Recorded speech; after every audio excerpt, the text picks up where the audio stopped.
So our Fabuwood cabinets have arrived on site for our bathroom remodel. This is the Kona. And usually what we would do is unscrew the hinges so we could transport these a little bit easier and install them, and then put the doors on later and the drawers on later, and that also helps protect them during construction.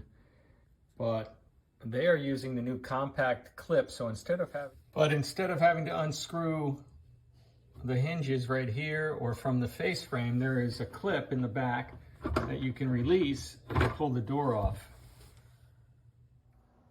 So as we prep our cabinets so we can carry them up the stairs, make them a little bit lighter, plus keep the fronts from being damaged, we will put some reference marks in areas on the draw slides 1 and 2, and then we'll just mark the bottom of the draw boxes as well, so when we go to put everything back together, just a little time saver, everything goes back exactly the way it was shipped to us.